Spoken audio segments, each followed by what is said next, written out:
I just wanna run, hide it away, run because they're chasing me down.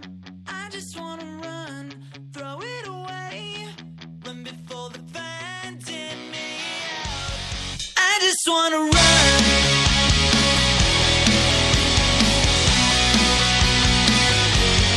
I just wanna run, I'm not here all alone. I try to call your house, can't reach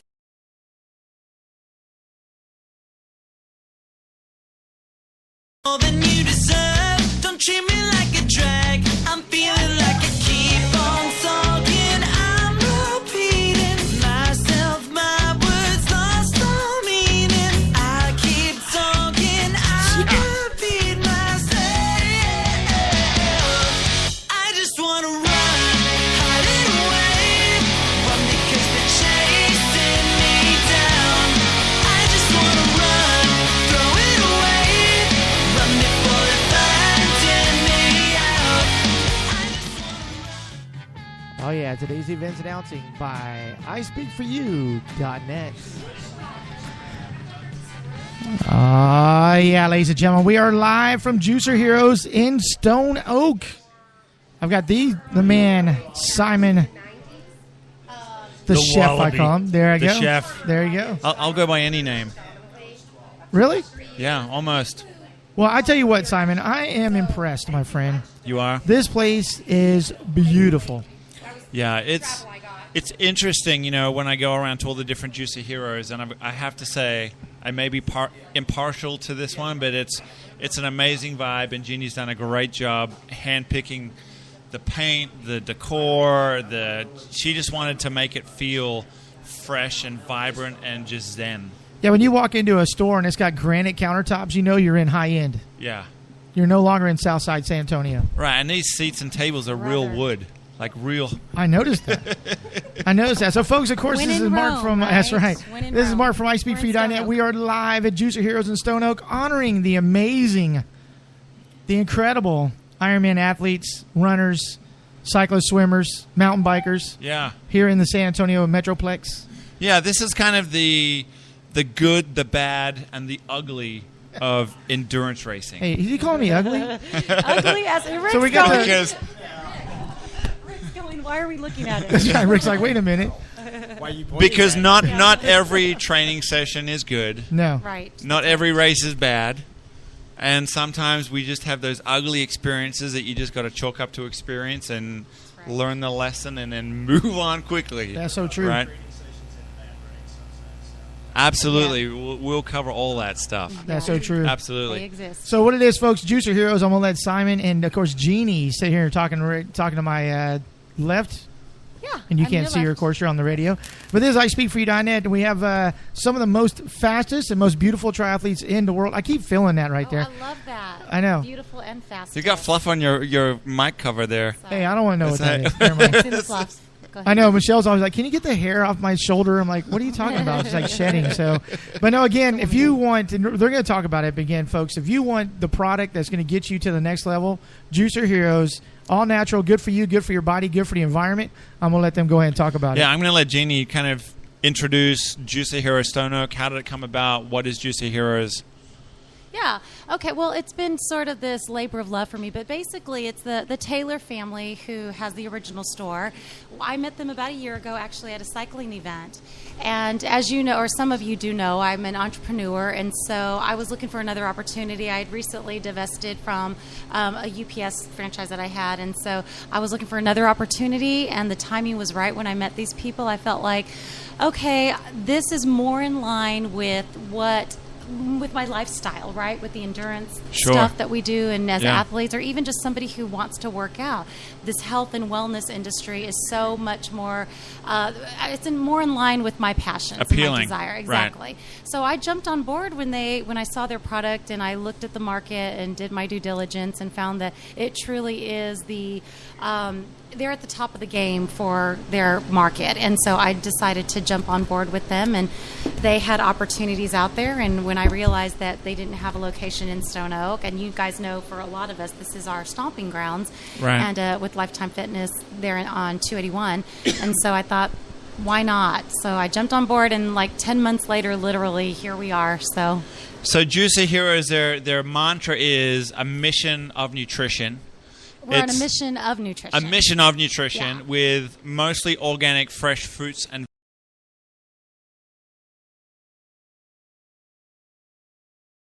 Right. refrigerated. Yeah. So we do a slow masticating process. So these are kind of the little quick points. That's of- masticating, Rick, with yeah, a C. we do. Yeah, just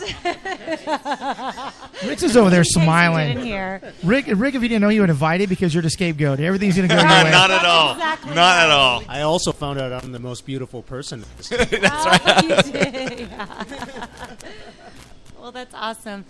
Well, but just quick, like the points of differentiation for us versus Yeah. the other juice stores that you will see here. Well, there's very few here in In San San Antonio, Antonio, right. but more in Austin, is that we do what's called a slow masticating process. So we don't use heat in the production of any of our juices, which Right. is why it's very laborious. It takes us 15 minutes to even make one single juice. One single juice. Right. So when somebody comes in and says, we want to buy, a special, obviously we have stuff ready made Right. that we've done that morning. Yeah. But if somebody wants something specific, it takes a little bit longer just because of the process that we use. So Awesome. Yeah. And there's a lot of other things here. Obviously, the Fitness Kitchen has meals Yes. in every Juicy Heroes location. Amazing gluten-free baked goods from Powerhouse Bakery, yeah. Suzanne Parker. Awesome. She's amazing. Really cool stuff. Hemp 360, all natural Yep. creams and lotions and potions and Right. lip balm and stuff. Yep.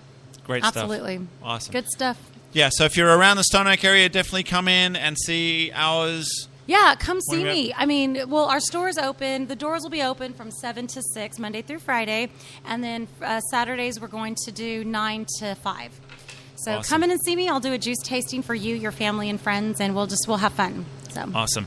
So apart from Rick and myself being Yep. the only guys and Mark here, everybody else. Thank you, Simon. Everybody else here starts with the letter J. So we're just gonna do a quick yes. round table. Good idea. And do some quick introductions. And I want to know your name, where you were born, if you have a nickname, and how long have you been racing? me? Yeah, we'll go with you. All right. Jeannie Hightower, and no nickname at all Yet. yet. Dougie. No nickname at Birth all. city? Here, San Antonio is my hometown. How long have you been racing? 6 years. Awesome. Next. That's you. Give up the mic, Rick. My name's Jennifer Kowalczyk, and I was born in Amsterdam, New York, and I'm now live in San Antonio, Texas for a long time now. I've been racing since 2009. Awesome. Nice, 2009. And we're going to hear about your PR in a second. Yes, thank you. Dun dun dun. So I was kidding. Uh-oh. Hang on. Technical difficulties. We've Rick's got so, a, Rick's so excited over We've got an there. equipment malfunction. There you go, Rick. I was kidding about the most beautiful comment because I'm sitting Here around we four go. beautiful ladies. So this is Enrique Marfori. My nickname is Ricky. Rick. Ricky. Ricky. Ricky And, Bobby. I was born in Quezon City, Philippines, and I've been racing for about 5 years. Fantastic. Coach Jen. My name is Jennifer Roulan, and I am from Detroit, Michigan. Lived most of my life in Wisconsin. Wisconsin. No way. I have been racing for 21 years. 21 Wow. years. And we're Yeah. going to hear about your sixth Six Ironman Ironman race. I've been doing triathlon since 1993. Wow. Amazing. Yeah, Awesome. sort of crazy. Anyways, Yeah. yeah. So, and I've been here since 97. Very cool. So, Fantastic. Six-time So cool. Ironman. All right, what's happening?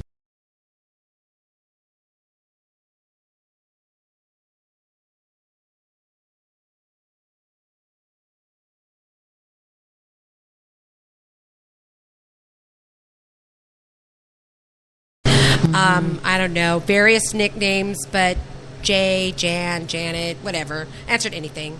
Yeah. And you were also quite apt on the BMX, I've heard. I've been known to race a BMX bike now and again, yes. So cool. That's awesome. It's cool to see, actually, Janet rocking so it out. Janet, how many women actually do you see out at the, what do they call the track, I guess? The It's a track, the yeah. BMX track.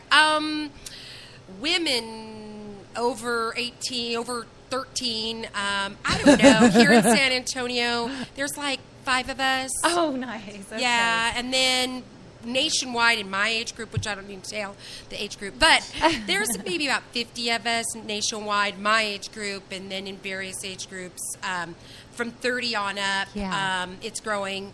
USA BMX is growing leaps and bounds. So I got a question for you real quick. Yes. How does BMX transition into triathlon? Difficult. One's a fast twitch, one's slow twitch. Sometimes they're counterintuitive to each other, but a lot of times the fast twitch does help when you need to pull that. Right. And, just that getting up and going. You fall down, you keep going. You can't, if you crash in a BMX race, you just got to get back up and keep going. So I guess in that respect, that's how it... You get that mentality to keep going. Yeah, you just keep going. There's no time to stop because that's 40-second race as opposed to a 17-hour race. Hey, 17 hours. That's a good time. That's my 1 mile time right now. It's awesome. So, of course, the person that's talking, if you don't know, is Simon the Wallaby, Leadville finisher, 70.3 finisher. Buckler, that's right. Buckle Two-time wearer. buckler. So Simon's no slouch himself. How long you've been? Obviously, we know your nickname. How long you been racing? I ran track in high school and college, so I don't know, since I was 13. Date yourself. Up Since there, you were 13? in there. Yeah, since I was 13. I've gone through a couple of generations. Was that when form of Ronald mountain Reagan was the biking. president? Or? I'm Australian, so I have no idea. Maybe. Good answer. That's a Sure, suburb, yeah. suburb of Texas right Yeah, there. exactly. But, of course, Simon, everybody at the table has been there, done that. My name is Mark. I've been racing since 1981, was a Cat 2 racer, cycling, went through triathlon, nationals, all that fun stuff. And now I get to talk to the big people because they're a lot faster than I am and so much more beautiful than I am. And that's including you, Simon, you handsome man. Oh, thanks, man. Go ahead, Simon. So, oh, God, the man crush. The man crush comes back. We're going to start with, I got a couple of trivia questions for the Ironman amongst us. Uh-oh. So if you think you know the answer, we're going to go on like a 3-second pause. So who knows what is the record for the fastest Ironman? Time-wise. 7:58. Wow. So I have 8:04. It may be 7:58. Yeah, Florida. I thought I saw somewhere it was a sub 8. Yeah. The guy in Florida got it. Okay. Guy in Florida got sub That's 8. it. Well, Panama City shouldn't count because it's totally flat in Panama City. So we'll give that to Shouldn't Jen count. Rulon. So here's a question. Here's on the other extreme. Do you guys know the slowest recorded Ironman finishing time? Pre cutoffs. Early 80s. We got a 24 hours. I'm still out on the course. What are you talking about? No, I have no idea. 3 days. Not quite 3 days. 26 hours. So 26. Mark was privy to the information, but Brody got it the closest. So in 1981, a 73-year-old Walt Stake crossed the line in 26 hours and 20 minutes. Wow. It doesn't say what the splits are, but I could imagine that would be one heck of a slow marathon. I think it'll be slow everything, Maybe, yeah. Yeah. right? I hope I'm moving when I'm 73. Yeah, right? I mean, you could take like a 4 hour.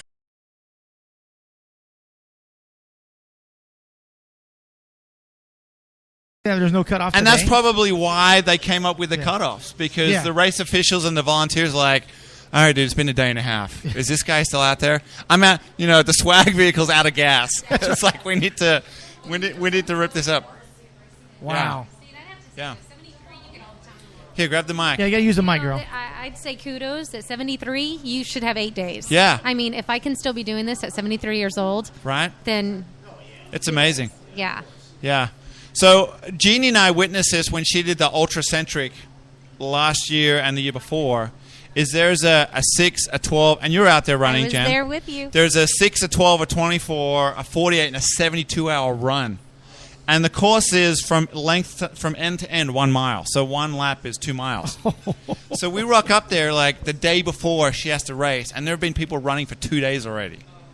And they're like hunched over, they're in their 70s or 80s, and it looks like they've been running for like the last 50 years. It's crazy. The power of the mind is amazing. So that kind of segues me to the next question. And Jen Rulon from jenrulon.com, we're going to pick on you first. jenrulon.com. How important do you think being a 6-time Ironman competitor and a coach to multiple athletes in different disciplines, how important is the mental training and mental preparation aspect of a race like Ironman? I would say it's 90% important. Okay. Yeah. I mean, I've always heard that 90%, a lot of it's mental, 10% is physical. If you put two, and I've read this somewhere, if you put two athletes who are totally fit, athlete A, same as athlete B, they go up to the starting line, but if athlete A is mentally more prepared through visualization, through just positive self-talk, all that type of stuff, he will be more successful than athlete B. So here's a question. Yes. Having experienced that, how do you coach somebody for visualization or that positive self-talk? Because when you're 10 miles from the finish in the run, or you've got 2 hours left in your race and you're totally done, how do you get through that? It starts in their training, Yeah. but it also starts in their outside of life. And I think this is something that I've noticed with my coaching is that I'm not only am I empowering athletes in a physical side, but I'm Right. empowering athletes on a mental side, Right. off the track and on the track. So that Ironman training is actually going to take them to a different level with their life on the outside. Once they start having that positive aspects of things on, on the track, then that's going to help them on, outside of life. So, Awesome. and I usually will tell people to start doing Ironman visualization about a month out. Right. Like right before you go to bed. All right, where are you going to place yourself in the swim? What are you going to do? How are you going to do it? What do you have on? Your goggles, where are they at? Do you have 2 goggles? Do you have 2 swim caps? Just everything like that. How's And transition breaking feel, everything down. Yep. Right. You don't look at, and I always tell people, you don't look at the ass end of the elephant when you're still eating the trunk. Right. So you're not going to worry about mile 25 on the run when you're still only at mile 20 on the bike. Right. So. So that's a great point. And Rick, I'm gonna switch over to you. So I want to kind of pick your brain about, because you sent me your race report. Yeah. And it's always interesting. I love talking to athletes, particularly athletes that have done a few races, where I'll ask the question, how going into the race, how did you feel about your training versus how you actually had your run? Like, what was the difference, and how talking about that negative self-talk and that mental strength, because you didn't have the best run. Yeah, right. So how did that feel? Well, going into the race, I felt as prepared and as good as I could possibly feel. Right. I felt as strong as I could. I was brimming with confidence, and even going up there, I didn't feel like the altitude was going to be much of a factor. Of an issue, right. Yeah, going into the race. And I thought I could handle a lot of things. I know when I did Florida last year, I got myself in some trouble, and I felt like I could get myself out of trouble. Right. And I was really confident about that. I made a couple of mistakes during race execution early on in the race, and, one mistake kind of distracted me. And so it's like a domino effect? Yeah, it was a domino effect. Yeah. Yeah. I had the distraction, and it was a culmination of mistakes throughout that process. Right. And next thing you know, I was getting cooked. And as I had gotten off the bike, I bonked. Right. And I had totally lost every energy in my system. I wanted to quit. I can tell you, I wanted to quit many, many, many times over. Yeah, I bet. And it was a pretty... there's nothing. I don't think you can make anything positive about a 22-mile walk, right, or anything like that, right. But what you've got to do is you've got to try to make the best of it, right. And that's what I did. And you shared with me at one point you were running with a guy doing about the same pace, sure, and he pulled out. Yeah, he did. So he didn't have the hide or the mental tenacity, So he's going back to his family, who knows how much money and time he's sacrificed, and he's going to say, yeah, I DNF'd. Well, he was a very good-looking athlete. I mean, he was very physically fit. Right. And, I know he is a veteran of Ironman races, and he had done fairly well in several Ironman races out there. Right. And I think there was a sense of a pride about him about not wanting to quit at that time. Right. Or about wanting to quit at that time. I think he felt like that.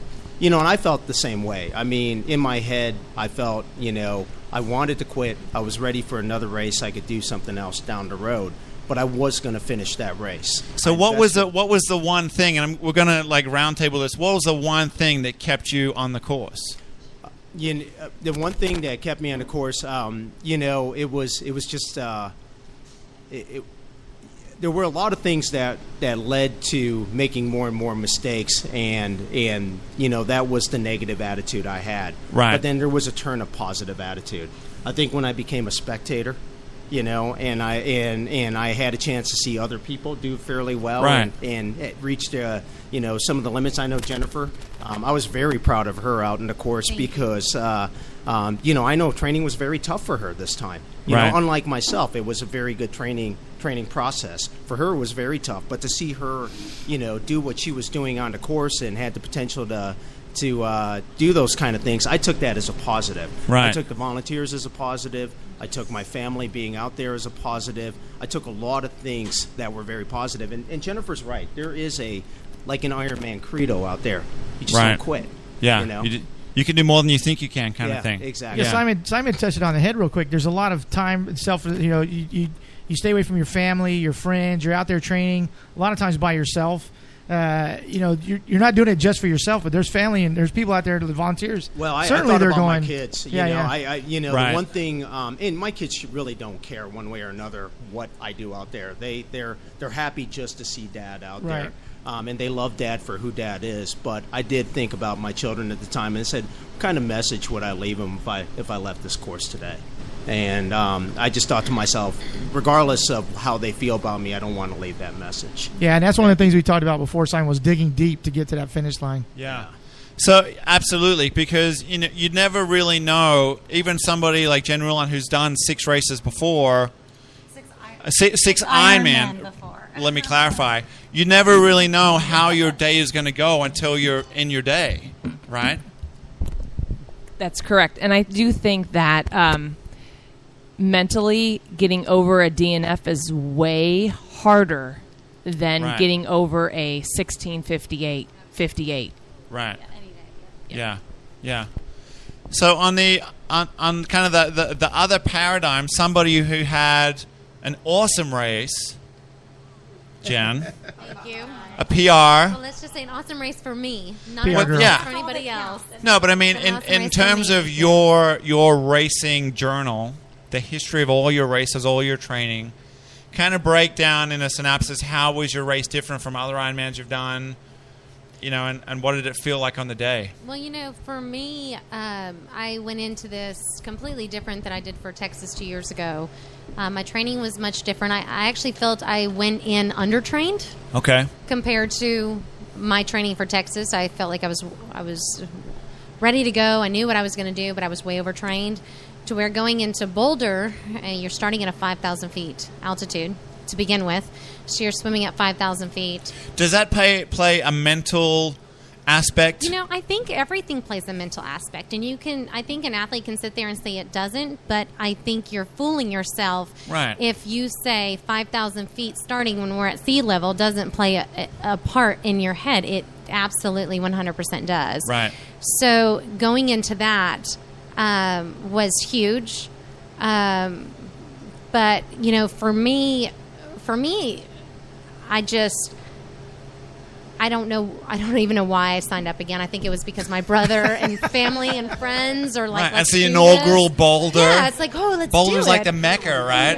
Yeah, and then you're like, oh man, what did we do? It's like I told Rick I would. Dang it, now we got to do it. Yeah, but for me, and so many people know me, and for me, my girls are such a big part in my life. Right.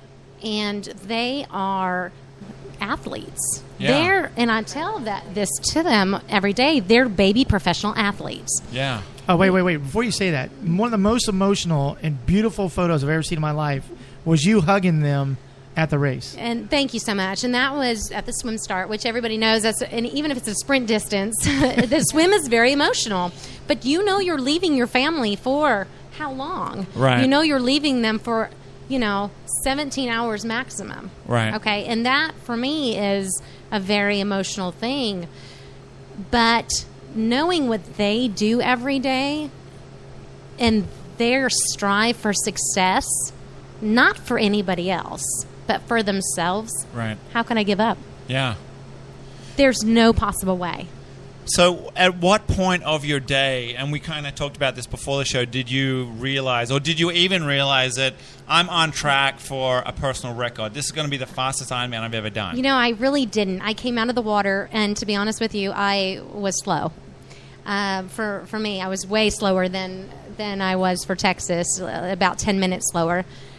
Ish. And I was a little down when I looked at my watch, and I thought, but I had a friend who let me borrow her wetsuit, Tiffany Mooring, who's a friend of all of ours. Nice. And she knows I've been swimming for a while now and getting stronger. She looked at me and she handed me her wetsuit when I borrowed it, and she said, Jen, this is a Ironman.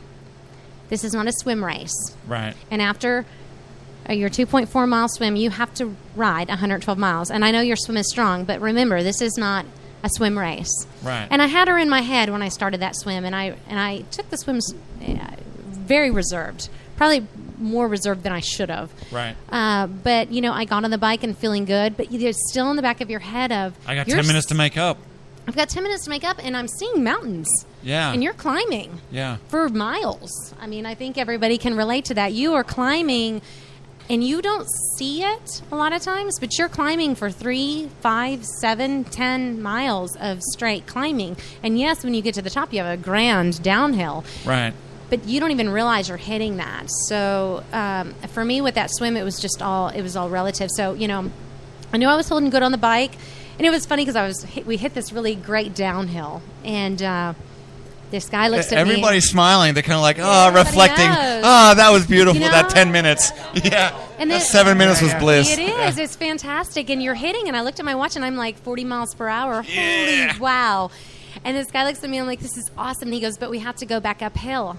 And I said, you know what? I'm enjoying now. You're like, shut up. I said, it doesn't Give me my matter. 40 mile an hour glory. I said, this is my now. Yeah. And I will worry about that when I get there. And that's what I focused Amen. on. I worried about my now moment. And that now moment was me going down at 40 miles per hour. And when I had to go back up at 5 miles per hour or 8 miles per hour, I'll tackle that when I get there. Yeah. And I took that piece by piece and got through my day. And I think that's the best way. We can be all kinds of roll it into life, but I mean that's you deal with the challenges that are in front of you right now, whether you're doing a sprint race and max heart rate, or whether it's a 14 Absolutely. or a 10 to 16 hour race or 24 hour race. It's Right. you can only bite an elephant one bite at a time. That's so right. you take it in little pieces. Well, speaking of sprint races, I just want to introduce somebody who just joined us in the studio today. Very important, wonderful, my business partner in crime here, John Burnett. Look, he's still wearing his numbers. That's how you do he it. He just did nationals, the sprint Age group nationals. Age group nationals up in Wisconsin just a few days this past weekend. So I want to introduce John to everybody. John, want to say?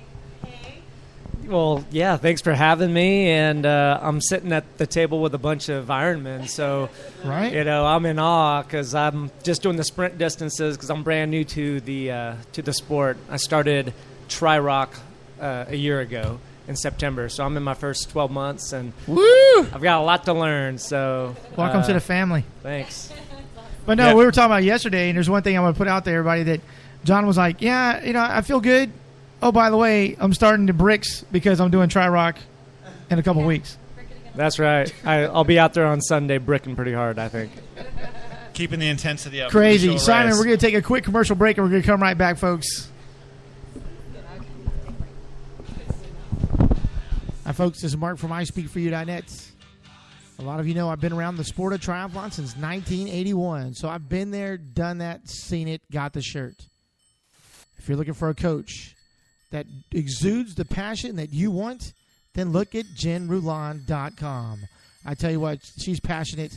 She's a level 1 USA Triathlon coach, a CrossFit coach, and a pose method running coach in San Antonio, specializing in strength training for triathletes.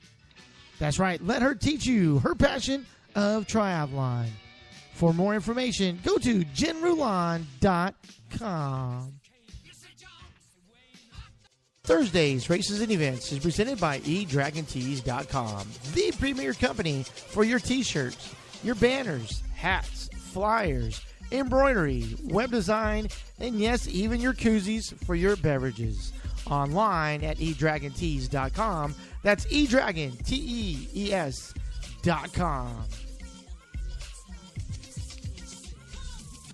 Glimmer Gear, increase your visibility. Be seen by motorists up to a quarter mile away. LED-equipped, state-of-the-art sports apparel designed to offer you comfort and safety while you exercise, train, and explore the outdoors. Visit Glimmer Gear today. Enter the promo code ISpeakForYou and get 25% off. That's glimmergear.com or give them a call at 619-299-GEAR. Oh, yeah, ladies and gentlemen. This segment brought to you by SanAntonioTriathlete.com for all your training, rankings, race, news, swimming and cycling safety, even wetsuit rentals. SanAntonioTriathlete.com.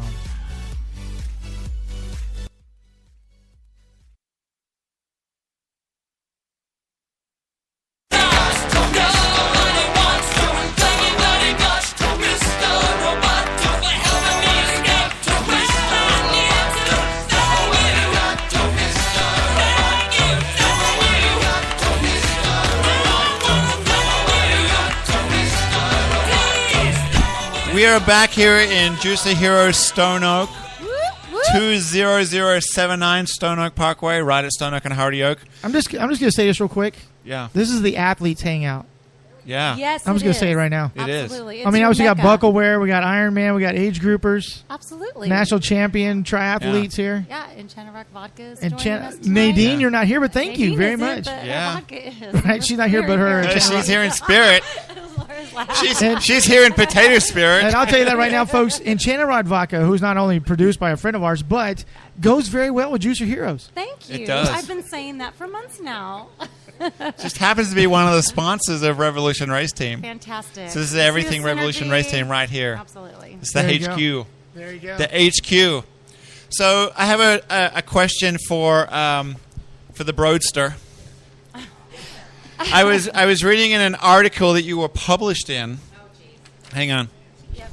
Let's get you mic'd up. All right, here I am. So I was just scrolling around the World Wide Web and Googled Ironman Boulder and came across this amazing article. That was very funny. Yeah. And there was a quote that you said you just needed to grab somebody or hang on to somebody. It didn't matter who. Yes. Well, what's Crossing the interest- finish line. Yeah, what's interesting about that is I don't know that I actually said that, but I just need an arm to grab. I needed an arm to grab. Yeah. It didn't really matter who. really what happened, I think, when he was What trying happened to was- paraphrase what happened was Yeah. after it was done and I just kind of was like, somebody come and catch me. Yeah. And Mike Riley pulled me back. And then after it was said and done, I walk out and this man says, I'm doing a piece on the last finisher.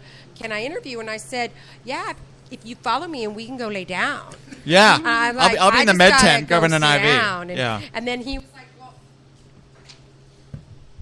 was like, well, here, take my arm. And I was like, oh, sure. So maybe that's where that came from, because I really didn't say that. If I can get there we go. I mean, not that you recall. Not that I, 'Cause- and that's a good point, because I don't think I recall a lot that I think night. he Yeah. just wanted you to grab his arm. So I think absolutely. Yes. So did you realize when you finished that you were actually 43 seconds before the cutoff? Well, yes and no. We were. Oh my goodness. Like the crowd must have been going ballistic. Well, and it's so, Come on, yeah, just- and I was dazed and confused. I mean, I'm looking for that turnoff, and I just kept saying, "Where is that turnoff?" And at some point, about 1.8 miles. Actually, my coach had run out on the course, Roland Moreno, with E2 Multisports, and Awesome. he Great was guy. helping me come in because I realized about mile 17, You're having I it. don't think I'm going to make it. Right. And so he had found me, and he was making me run, and we would run so far and then walk a couple and then run. Well, then then several Ironman people had come around and were like, hey, see that guy up there? He's about 100 yards. He's like, he's on target to finish. You're not. He goes, you can cuss at me, you can say whatever you like, but you need to get running. And so I was running, and running, and then my foot seized up. That was the bizarrest thing ever. And then they show me, we get off the course, the little turn off, and there's the chute, the chute you go in, and they're like, there's the chute, you need to get in there. And I'm just like, well, I don't see anybody. What do you mean it's the chute? And I was just dazed and confused. Yeah. So I started running, and they're like, okay, go. And I'm still not comprehending. What? Right. And then he's like, turn left. And I turn left, and there's the red finish line, and there's The hundreds of fanfare. people. Loud. It was so loud. And they were just screaming, and I was just going. And I don't know how I actually did make a little bit of a run at that point. Because your finishing video, you're not strolling. You're going for it. Why didn't I do that the whole time? That's awesome.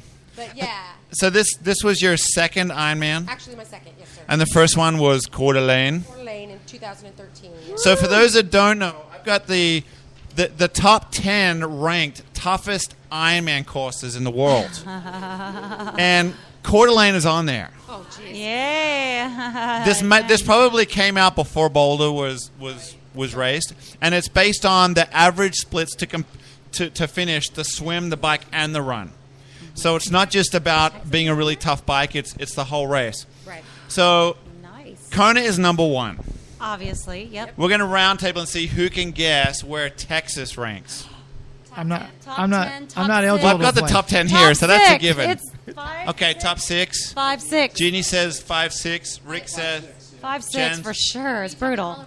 I don't Yeah. even Yeah. think it's in the top 10. Yeah. The marathon is the hardest. We know It's in the that. top 10. Okay, so General on of GeneralOn.com says it's not at all. You don't Brody think says on it's not. What's So I'm going to count them down Uh-oh, here from we go. 10 to 1. Hold on. All right. I go for number 4. Yeah, that's what I'm thinking. John Burnett. 4. Okay, It's so so number hot. 4. It is so miserable. Okay, so Miserable. number 10, according to runtry.com, Very good. What is it? the statistics, amazing algorithms. Number 10 is Cozumel. Okay. Number 9 is Lake Placid. Oh yeah. Oh, Lake Placid. Number 8 is Coeur d'Alene. Okay. Can you vouch for that? There are no It's hills. tough? You can vouch for Okay. There are that. no Jen did hills in that. Coeur d'Alene. Number There are no hills. 7 is China. Maybe because it's Okay. hard to get to. Yeah. Horrible. The weather. Number 6 is Wisconsin. Wisconsin. She's done with Okay. Wisconsin. That's 2 for okay. Number that's 2 Jen's done. 5 is Texas. Okay. Austin. All of us Texas folks. And that's know. not the Woodlands. It's not the Woodlands. It's That's in right. Austin. It's awesome. Number 4 is Louisville. Have you done Yeah, Louisville? yeah. Okay. Yeah, Okay. the water's really hard. You don't move in the water. Number 3 is Malaysia. Number 2 is St. George. And number 1 is Kona. Of course it is. So there we have the top 10. Obviously. So there's your bucket list. There's a bucket list. Yeah. Okay, so I pose a question for Coach Jen Rulon over here. GenRulon.com. So talk to me about what your plan is for Kona. Because you want get there? Yeah, tell me By plane? what your thoughts are. Absolutely, she's Don't going phone. to. I'm here all night. Well, Jen was there just this past year with her hubby. I know. 2012. Yeah. So to get there, I'm going to swim, bike, and run really fast. No, I don't know. And what's going to happen is I'm going to trust my plan. I'm going to trust my coach, right. and I'm just going to trust in myself. Yeah. And I'm not really going to worry about it. Yeah. Like, people are asking me, hey, are you, like, looking at people's race times? Are you looking at this? Are you looking at that? Are you looking at that? No, I can't control what they do. All I Right. can do is control what I can do on the course. And, I do have to improve my swim. That's something that I do notice. And it's weird because you would think that I would love swimming, but I used to get pushed around by whales. So Right. that was very easy Do you wear an for me. orca wetsuit? Huh? Did Do you wear an orca wetsuit wetsuit? when you No, worked at I SeaWorld? You're so mean. But I think I think I'm just going with my gut and my heart. And my Yeah. heart is the huge thing here because That's right. I took a sabbatical of Ironman training for 8 years because I was like, I'm done. And Yeah. Tiffany Morey's the same way. She was like, I'm done. And I think you just get to a point with racing, no matter what you're racing. So this is I'm in a different world right now, and I'm teaching myself how to race an Ironman, not just to do it. Right. It's a totally different beast. And I think Good Coach question. Mike Bonogario will say the same thing, and he's one of probably the most experienced triathlete in San Antonio, I would say. definitely in San Antonio, if not the States. Yeah.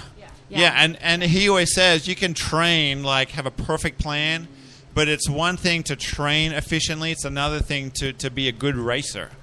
And that's what you just get with experience. I mean, John and I talked about that, being like 4 or 5 races in. It's like you just need to go and learn from your mistakes, and you need to do the wrong thing and lose a shoe and lose a goo and get sunburn and drop your fuel belt at mile 1 and just do all those silly things that you just never thought you would do, and then it's like, I'm never going to do that again, ever. So Jen, who's been doing it for how many years did we say in the beginning? 21. 24? 21. 21 years she has been racing triathlon, this woman. Yeah. So is there ever I mean, I know you have those great races and then you have those not so great races, but are you always learning, like every single race? Every race I've done. I mean, whether it's a sprint, whether it's Olympic, whether it's a half, like nutrition is the fourth element. event of a triathlon, and I think we all agree with that. But I mean, even at Coeur d'Alene this year, I did not have the swim I wanted.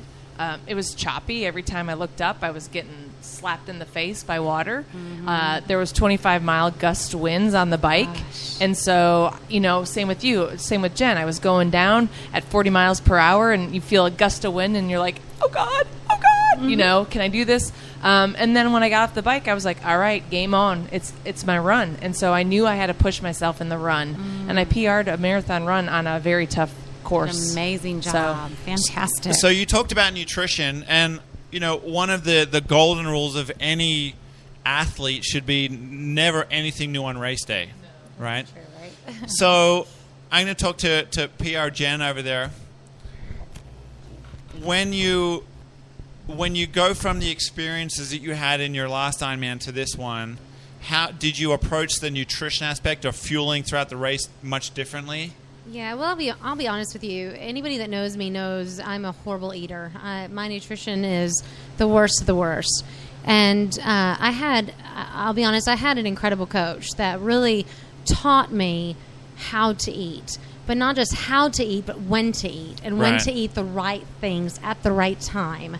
And it sounds really silly and it sounds really foolish, but he really taught me when I need to eat, how I need to eat, and what it's going to take to get to that point. Right. And then with training, how to incorporate that with my training, even when you get out of the swim and you're on the bike and you feel horrible. Right. If you can mentally stick to your plan, no matter how bad you feel. Right. And when you get off the bike, no matter how much food you see on that run course, I didn't take anything. Right. You stick to your plan. I still did gels on the run, and I still did water, and I did Coke, and I did my electrolytes on the run.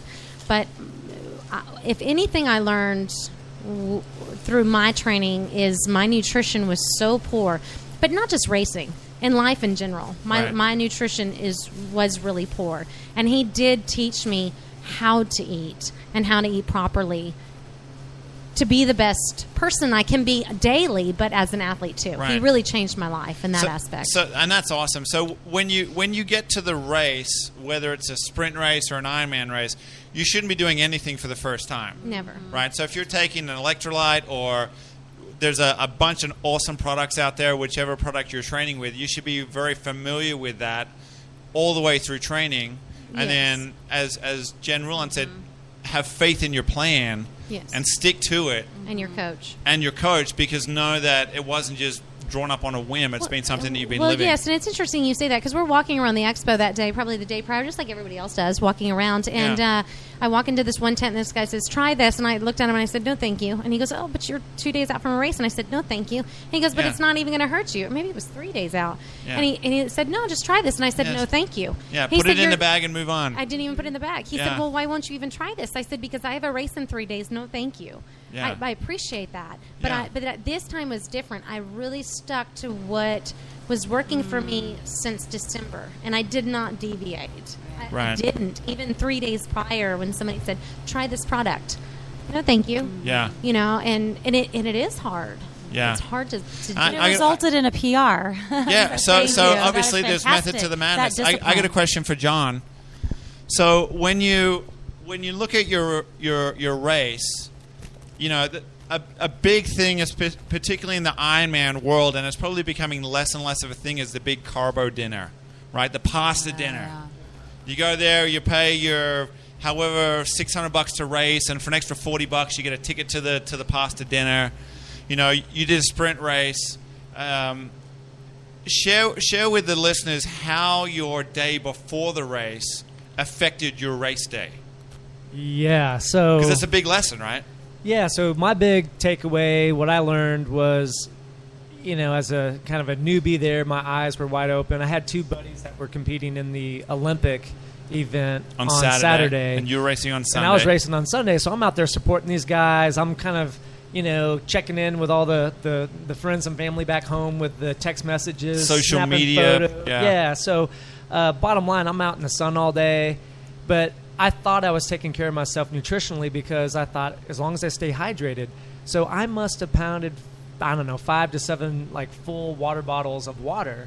So I run into the, you know, porta John, potties, yeah. and I'm thinking, hey, I'm doing good. But what I didn't really realize is I was stripping myself of electrolytes and all kinds of stuff, and you know, so you know, I've got a lot to learn in that nutrition space, right? The fourth element. So it's funny, here we are sitting inside a nutrition wellness company, Juicer Heroes. So you know, there's just a lot to the nutrition aspect that, you know, Yeah. I've got to, you know, really master and learn if I can. Yeah. Yeah, I think most We people all would do. agree that, you know, your race doesn't start. Officially, your race starts when the gun goes off or the cannon goes off. But it actually, you know, taking all the training and stuff aside, you know, your race prep, particularly preparing the body and visualization mentally, it starts like 2-3 days before the race.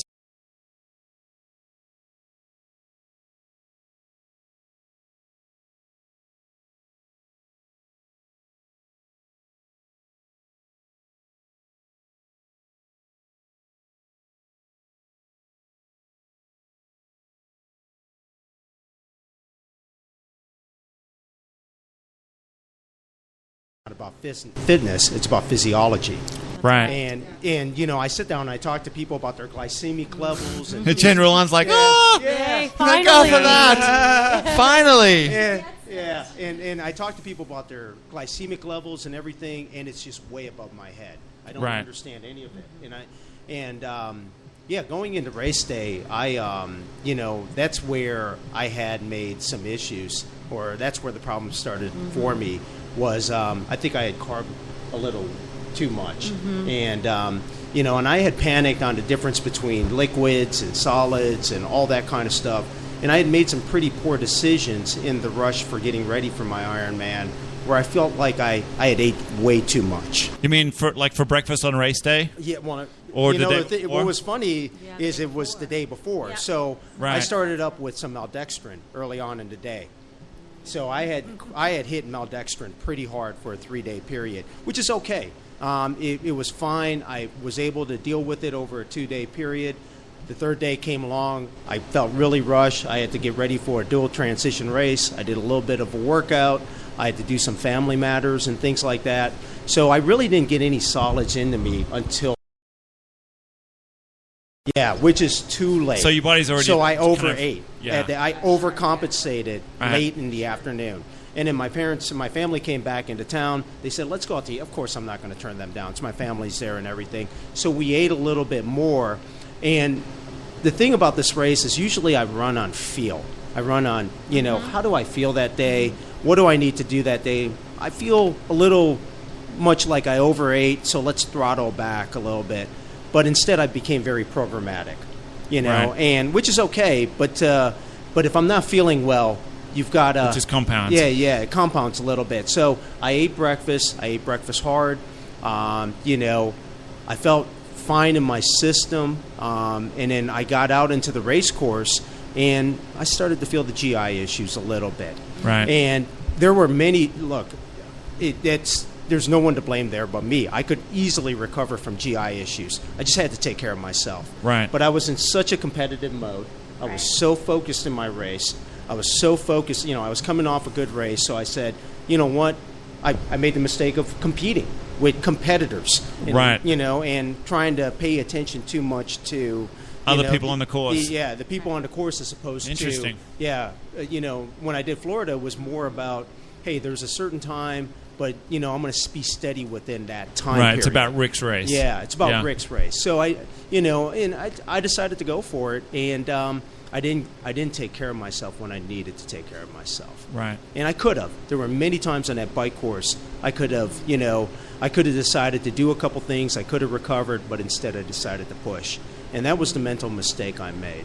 Right. So, but lesson learned. Then you get into a hole that you just can't get out of, right? Well, and there were times when I was able to do that. And like on the run course, I did, one thing I did do in Florida that I did do well was I took a or 19, and that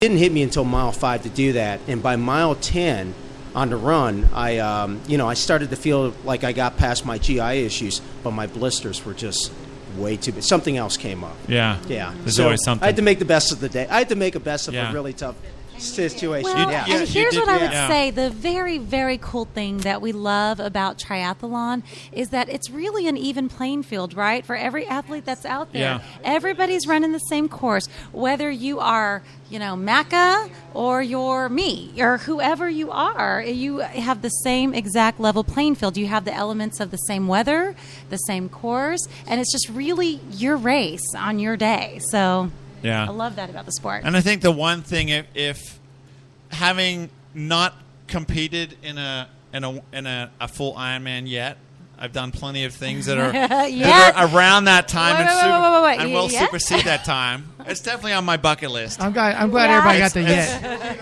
Coach Jen. It Coach Jen. Rick, it probably will be in Australia. If I'm going to do it, it'll be on a beautiful. Where's that top 10 easiest course?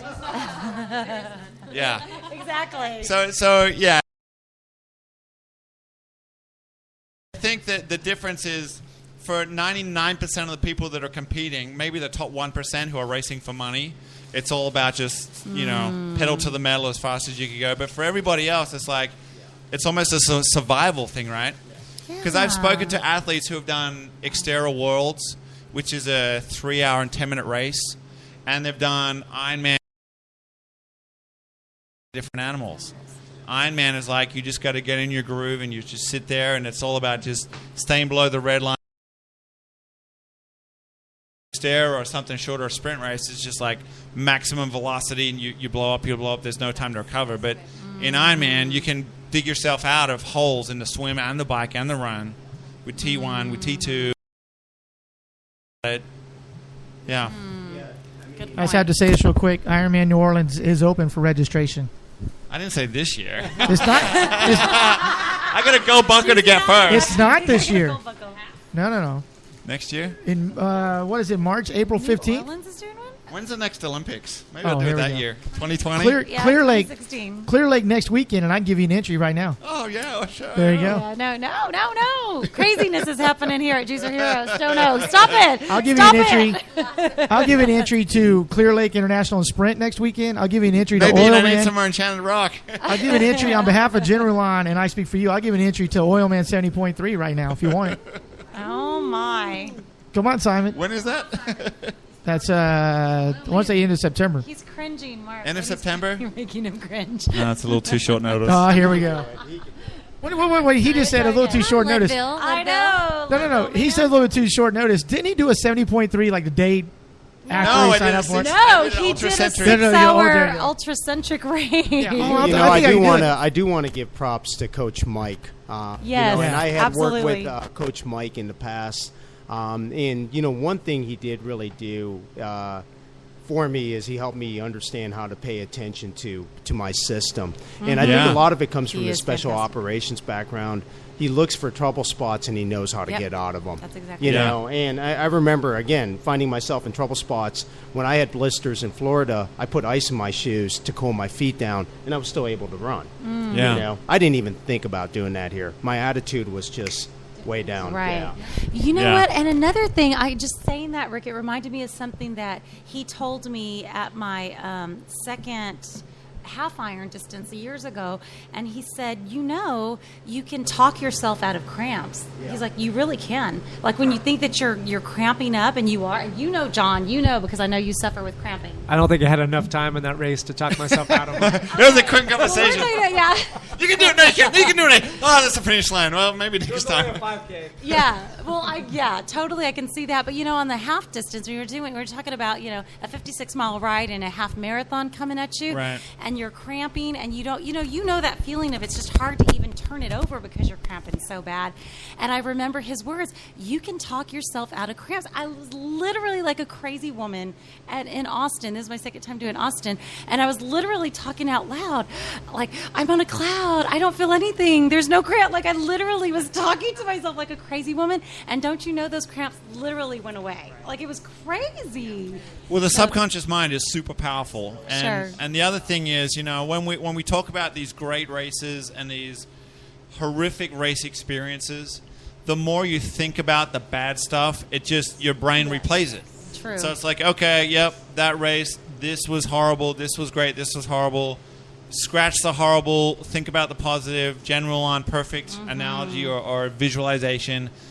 Think about the best possible scenario, and then just think about that over and over and over and over and over and over again, and it can come true. Yeah. Even for Coeur d'Alene, and they did this with Boulder, so now it's seated start, so it's not all at once. Right. And so I went in, 5 minutes later than everybody else, or when they started, and I went out there on the swim, and I started swimming, and all of a sudden my mind just went, "What are you doing? You're not ready for this. What's going on?" You look to the back. Oh, you see the beach. Oh, you look ahead. Oh, they're really far away.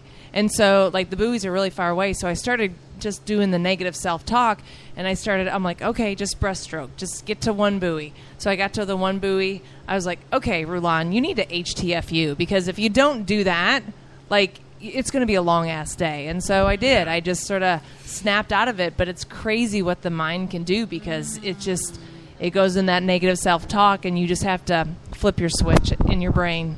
Yeah, I can add to that a little bit because, with Boulder, those mountains were huge and climbing 5,000 feet. And, there was something that one of my great friends, Laura Campbell, said on a training ride when we were riding. And she says, I look at a hill and I say, it's worse than it is.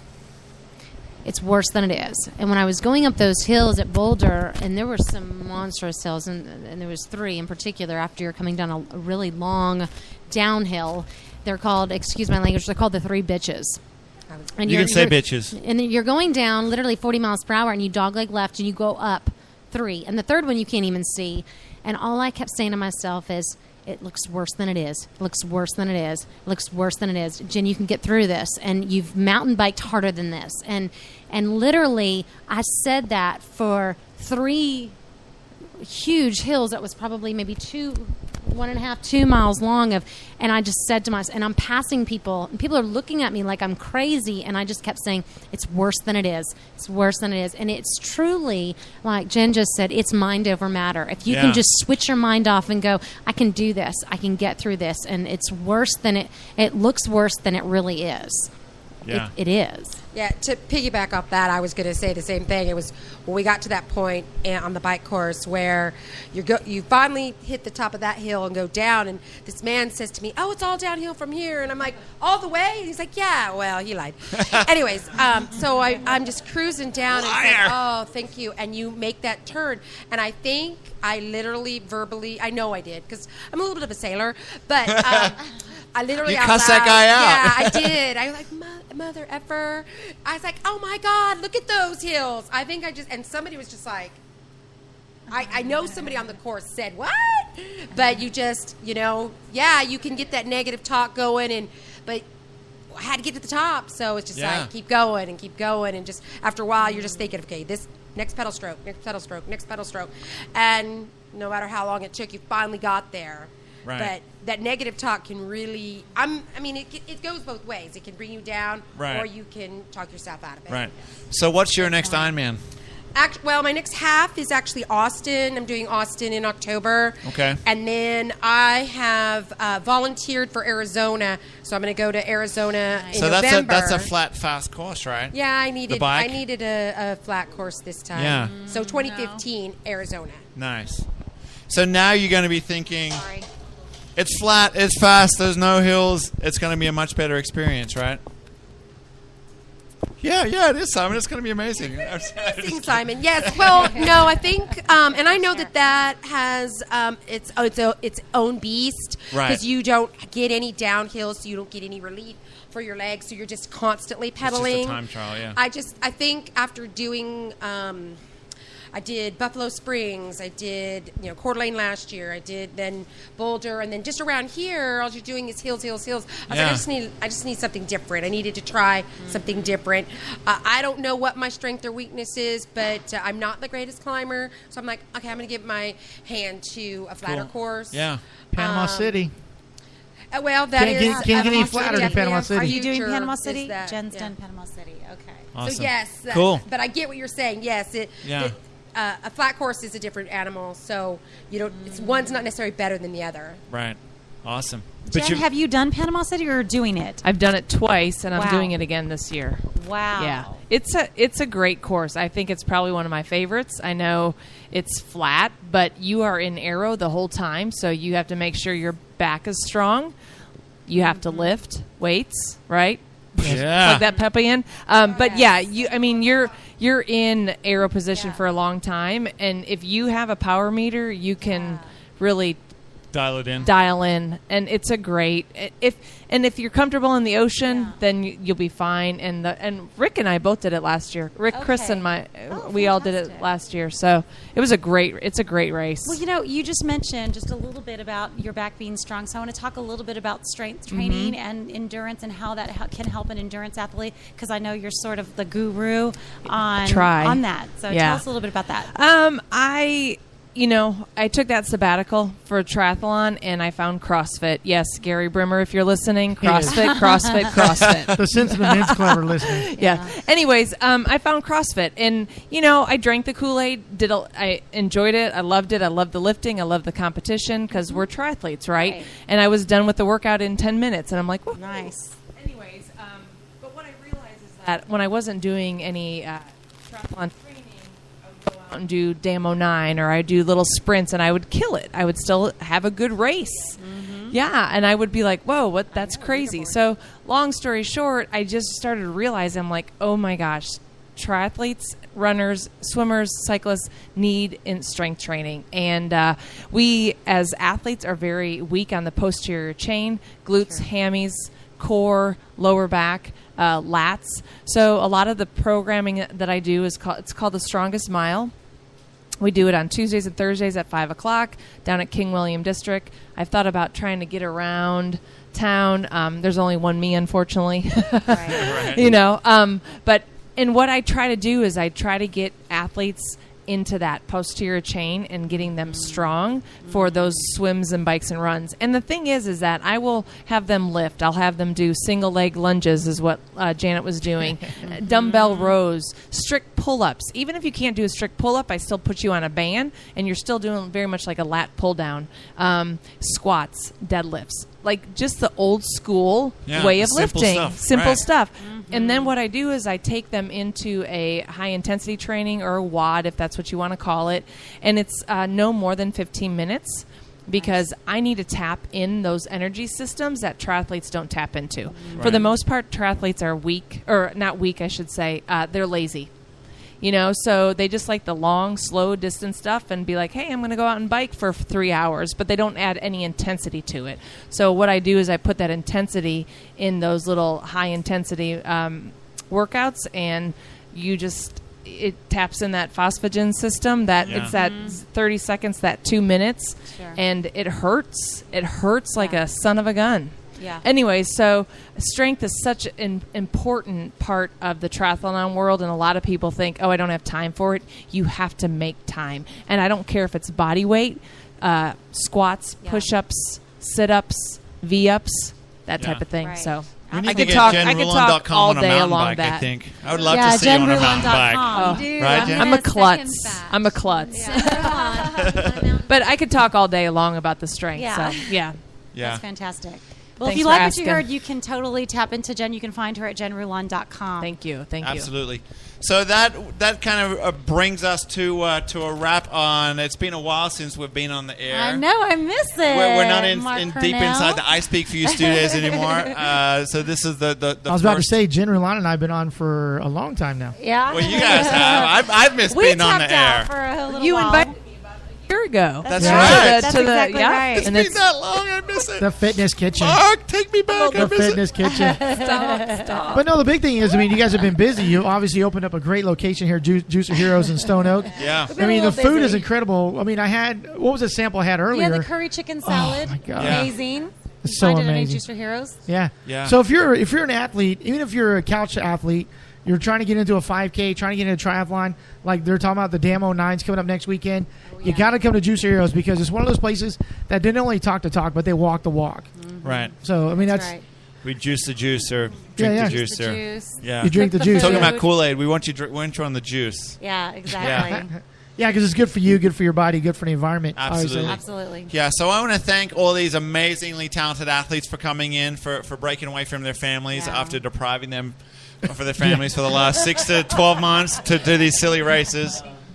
And, thank you so much. Of course, we can get in contact with Jen at jenrulon.com. And Right. any information about the Fitness Kitchen, you can go to thefitkitchen.com, the Fit Kitchen SA on Facebook and Twitter and Instagram and all that stuff. What is your tag for Twitter? The Fit Fit Kitchen? Kitchen SA. SA. SA. Ah. Gotcha. Okay. Yeah, somebody had the Fit Yeah. Kitchen. Yeah. Yeah, Oh, you gotta do everybody's Jeannie, on I was Twitter. Dang gonna, it. real quick, I was going to tell you my hashtag is Kona 2015. Yes. So Okay, so you're putting it's- it out I'm there, girl. I'm putting it You're out putting there. it out there. I'm keeping I love myself it. accountable. All yeah. right, we're going to keep you accountable. We'll be checking in on you. Hashtag 2015 Kona. Kona 2015. Hashtag That's OMG. awesome. How do you spell hashtag? Just kidding. That's Any awesome. information on Juicer Heroes, the Stone Oak? locations, Juicer Heroes Stone Oak, you can go Go to to juicerheroes.com, click on Stone Oak location, and you'll find everything fabulous. Right. And juicerheroesstoneoak.com if you're on your website, yeah. Yeah. On the World Wide Web, as Simon yeah, says. Facebook is Juicy Heroes Stone Oak. Stone Oak. on Juicer Heroes Stone Facebook. Oak on Facebook. Yep. So if you want to know about any kind of endurance, sprint triathlons, endurance races, mountain bike races, running, whatever, I tell you what, the Mecca of San Antonio is Juicer Heroes Stone Oak. Can I just tell you and invite everybody to Yeah. come to our grand Yes. opening? I was which going is- to get to that. Brilliant. Y'all, not even joking. It's September 5th. It's a Friday night. I booked Party an down. amazing band from 6 to 9. No. Not only is there a band, and there will be a fantastic party. Look, everybody's putting in their calendar. I love it. Do Everybody it. stop it. Isn't But- Jimmy Rock going to be here? Yes. Absolutely. Do you even need to ask? Right, But- hello. But we have a hill climb challenge that we're doing that we're putting out to San Antonio locally. It's this hill climb challenge that we're going to start at the bottom at Evans Road, climbing up to Stone Oak, and we're going to keep a leaderboard to see who's the fastest. Yep. Are you inviting We'll Robbie start at 6 Wade? o'clock.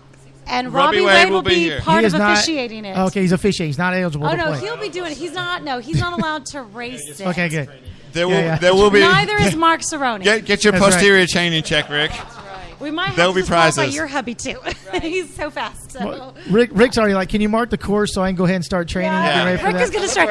Rick, I'm It's gonna real see simple. Go tomorrow down the morning. hill, turn around, come up the hill. There you go. Rick's going to be there tomorrow morning. That is So- not in my Sep- training Sep- plan. That's not my training. That wasn't in my September training. 5th Yeah. from 6 till September 9. 5th, Friday, From 6 to 6 till 9. 9. Come join us, y'all. It's going to be a blast. Street party. Street Party, Juicer Heroes, Stone Oak, folks, you got to go to it, of course. JuicerHeroes.com. You get more information. There's 3 beautiful locations here in San Antonio, 1 in Dallas. If you're going up to Dallas to run a Dallas Marathon or whatever, Yeah, you go know where to Frisco. go. Absolutely. There you go. Have a great time, everybody. Thanks again on Simon's behalf, everybody's behalf. Thanks for listening in. Hey, good job, Awesome. everybody. Be safe. God bless. And for all those endurance athletes, thank you so much for representing San Antonio to the world. And we'll talk to you later. Thank you. Glimmer Gear, increase your visibility. Be seen by motorists up to a quarter mile away. LED-equipped, state-of-the-art sports apparel designed to offer you comfort and safety while you exercise, train, and explore the outdoors. Visit Glimmer Gear today. Enter the promo code ISpeakForYou and get 25% off. That's glimmergear.com or give them a call at 619-299-GEAR. Hi, folks. This is Mark from ISpeakForYou.net. A lot of you know I've been around the sport of triathlon since 1981. So I've been there, done that, seen it, got the shirt. If you're looking for a coach that exudes the passion that you want, then look at JenRulon.com. I tell you what, she's passionate. She's a level 1 USA Triathlon coach, a CrossFit coach, and a pose method running coach in San Antonio, specializing in strength training for triathletes. That's right. Let her teach you her passion of triathlon. For more information, go to JenRulon.com. What it feels